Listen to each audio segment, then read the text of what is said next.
Baik, assalamualaikum warahmatullahi wabarakatuh. Kenalin, aku Ariska. Di sini sebagai tentor mata kuliah IUT mau ngejelasin sedikit mengenai SNJ IUT tahun 2022. Jadi waktu ujian tahunku dulu itu IUT ini ada 3 soal. Mungkin langsung aja ya. Dari soal nomor 1. Di sini tuh diketahui perhitungan poligon terbuka yang terikat sempurna dengan 2 buah BM awal itu BM A dan B, kemudian melalui titik 1, 2, 3 dan diakhiri pada BM CD. Dan diketahui juga azimut awalnya itu 270, azimut akhirnya CD 180. Kemudian data-data yang selanjutnya ada di bawah. Di sini aku pakai XX-nya 2 digit NIM terakhirnya 19 ya. Kemudian ada data B, koordinatnya itu B.B-nya ada 10.000,19 dan Y-nya itu 10.000. Kemudian di titik C ada X-nya 9761 dan Y-nya 9968. Kemudian di sini data sudut, yaitu sudut ukuran, sudut B, itu diketahui juga di soal, dan data jaraknya juga diketahui di soal. Yang dihitung itu koordinat titik 1, 2, 3 dan ketelitiannya. Nah, di sini sebenarnya di materi kuliah tuh udah diketahui contoh-contoh perhitungannya.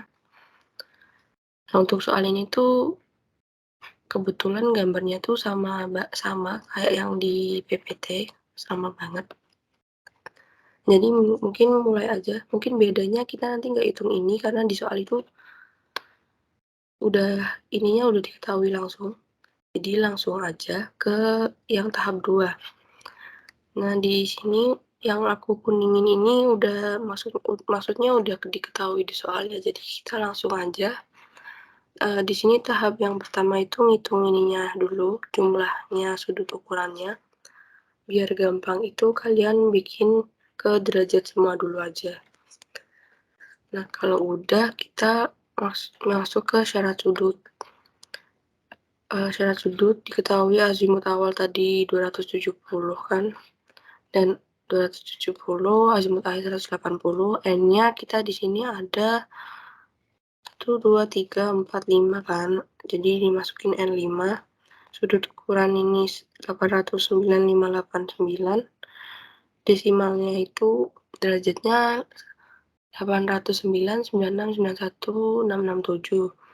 Kemudian kita ngitung sudut yang benar. Kemudian kita menghitung sudut yang benarnya itu pakai syarat sudutnya ini. Ada rumusnya kan? Alfa AB min alfa CD sama dengan itu sigma SI-nya dikurangi N-1 kali 180. Nah, dimasukin aja alfa AB-nya 270, alfa CD-nya 180, N-nya 5. Nanti ketemu sigma SI-nya 180. Selanjutnya bisa ngitung sudut koreksinya, itu sudut yang benar dikurangi sudut ukuran, ketemunya 0,0308. Dijadiin sudut DMS itu 1 menit 51 detik. Nah, karena ini tuh untuk keseluruhannya, jadi untuk masing-masing titik itu jadi harus dibagi 5. Jadi 0,308 ini dibagi 5. Jadi hasilnya 0,006 tiap satu titik. Dimasukin aja ke tabel. Itu 0,0066 itu kan 22,2 detik. Jadi dimasukin. Kemudian kalau udah di sini langsung ke tahap selanjutnya itu bisa menghitung sudut jurusan atau azimut. Jadi di sini rumusnya itu sudut azimutnya itu. Jadi sudut alfa AB-nya di plus minus 180 plus minus B tambah KB-nya. Nah, di sini aku mau jelasin yang plus minusnya ini. Kan dulu udah ada nih harga 180 plus minus 180 ini dapat dipilih plus atau minusnya. Hasilnya tuh sama aja. Kemudian yang harga plus minus betanya ini dipakai tanda plus bila sudut B berada di kiri dipakai tanda min bila sudut B berada di kanan. Nah, karena tadi gambarnya itu sama kayak yang di sini kan. Ini sudut ini kan tadi arahnya kan ke sini, dan seterusnya. Berarti ini ada di kiri.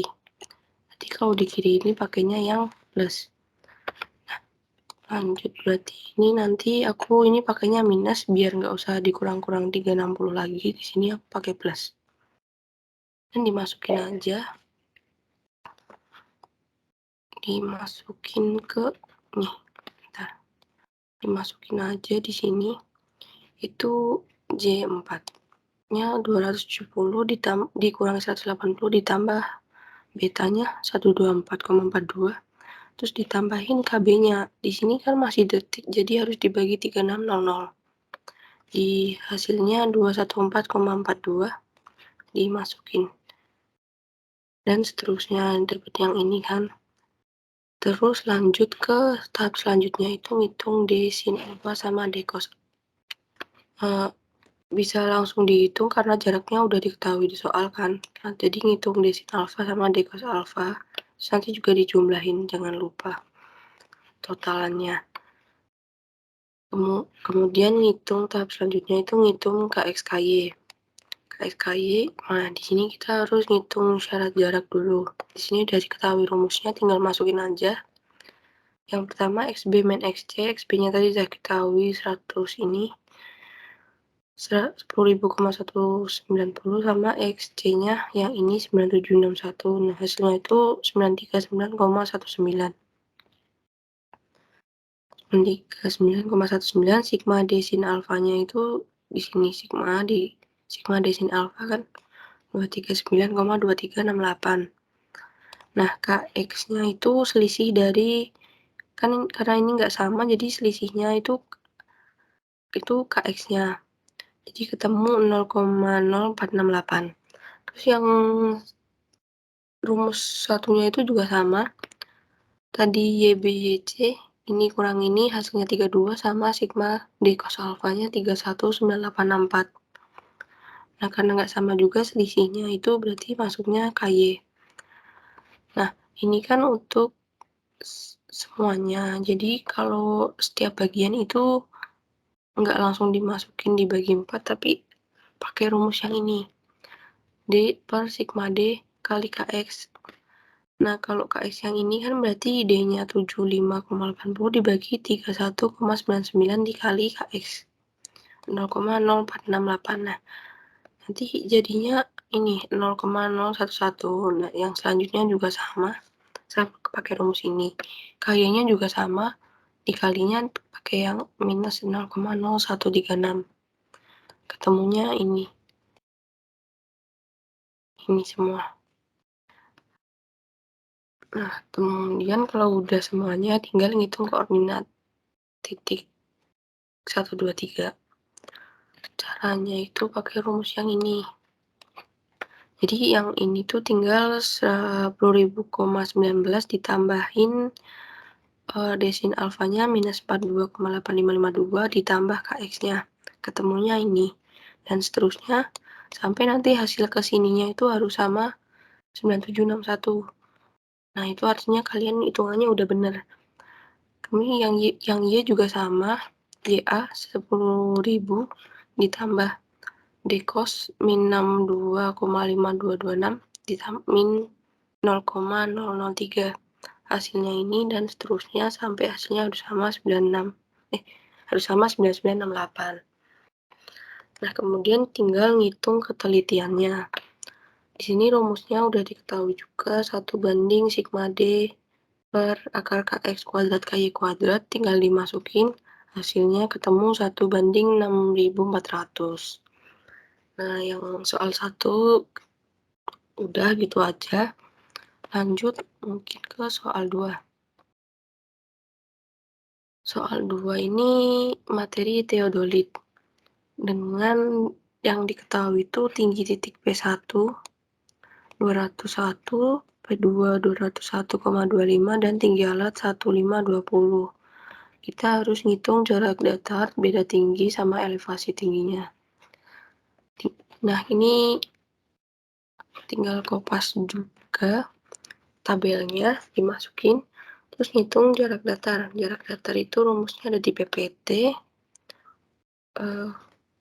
Yang ini kita pakai jarak datar yang sudut vertikal zenit. Berarti BA min BB kali 100 kali sin kuadrat. Berarti BA min BB. Nih, BA min BB dikali 100 kali sin alfa kuadrat. Sin sudut vertikal kuadrat. Ketemunya 44,7940. 44,7940. Dan seterusnya sampai ke titik D. Kemudian kita hitung beda tinggi. Rumusnya pakai yang ini. Karena kita tadi pakai zenit, pakainya yang ini. PA plus DH per tan V diminuskan BT. Iya, TA tinggi alat ditambah jarak datar dibagi tan sudut vertikal dikurangi benang tengah. Hasilnya 0,43709. 0,4371. Kemudian habis itu tinggal ngitung tinggi aja. Nah, di sini tingginya itu TP1 atau ketinggian dari titik pesawat sama ditambahin beda tingginya. Nah, di sini karena di soal ini beda tinggi dari titik P2, berarti kita pakainya dari titik TP1-nya itu 201,25. Ditambahin 0,4371, hasilnya 2016871. Terus dan seterusnya sampai ke titik D. Nah, udah soal 2 tuh cuma itu aja. Kemudian kita lanjut lagi ke soal 3. Di sini tuh menghitung volume dengan metode Borovit. Sebenarnya ini juga udah ada di materi ke-13 yang luas dan volume. Ini malah udah dikasih contohnya ini. Jadi di sini kita gambar grid menjadi tabel dulu. Ini tabelnya kayak gini, kita langsung ke sini aja. Jadi soalnya kan titik langsung dimasukin aja titiknya apa aja, B, C, D, E sampai K. Kemudian dimasukin tinggi eksisnya sesuai soal. Titik B itu 23, titik C 22, titik D 21, dan seterusnya sampai ke titik K. Kemudian rencana tinggi di soal udah diketahui, daerah akan diratakan dengan ketinggian level 1x. Di sini aku pakai NIM-ku lagi, berarti 19 atau 19 meter. Dimasukin sama semua. Kemudian ada jenis H. Nah, ini di sini untuk titik B. Nah, titik B ini kan hanya mencakup area yang ini aja. Jadi dia termasuknya H1. Kemudian untuk titik C dia mencakup area yang sini sama sini. Jadi dia H2. Kemudian ada juga titik L, dia mencakup 4 area ini dan jadi dia itu H4. Dan titik G dia mencakup area ini sama ini di H3. Dan titik-titik lainnya. Tinggal dimasukin aja titik B tadi H1, titik C H2, titik D H2, dan seterusnya. Nah, kemudian tinggal ngitung tinggi. Tingginya ini tinggal tinggi existing dikurangi tinggi rencana tingginya. 23 dikurangi 19 itu 4, 22 kurangi 19 3, dan seterusnya sampai titik K. Terus langkah selanjutnya itu ngitung luas, kemudian hitungan H-nya sama volume. Nah, di sini luasnya di soal kita udah diketahui 30 kali 30 itu berarti luasnya 900 meter persegi. Kemudian hitungan H, ini tinggal H yang masuk H1 itu dijumlahin. Di sini ada 4, 3, 4, 3, H1 min 8, 3 sama 3 dimasukin dijumlah, hasilnya ketemu 5. Yang H2 juga 3, 4, 4 sama 2. Dimasukin ketemu 13, H3-nya cuma 2, H4 juga 2. Dimasukin aja. Terus di sini bisa dilihat ini sama dikali sama koefisiennya, jadi 5 dikali 1 5, 2 dikali 13 dikali 2 26, 2 dikali 3, 6, 2 dikali 4, 8. Nah, kalau udah tinggal kita hitung volume. Itu rumusnya udah sama. Jadi, A-nya itu 900 dibagi 4 ditambahin sigma H semuanya, 5 tambah 2, 6, tambah 6 tambah 8. Hasilnya itu 10.125. Nah, untuk soal 3 juga udah sampai ke sini aja. Mungkin itu yang bisa aku jelasin untuk SNJ tahun lalunya itu. Mungkin nanti link Excel-nya aku taruh di SNJ juga ya. Jadi sekian dari aku, mohon maaf apabila banyak kekurangan dalam menjelaskannya, dan mungkin apabila kurang jelas bisa kontak ke aku juga. Jadi aku tutup, sekian, terima kasih. Wassalamualaikum warahmatullahi wabarakatuh.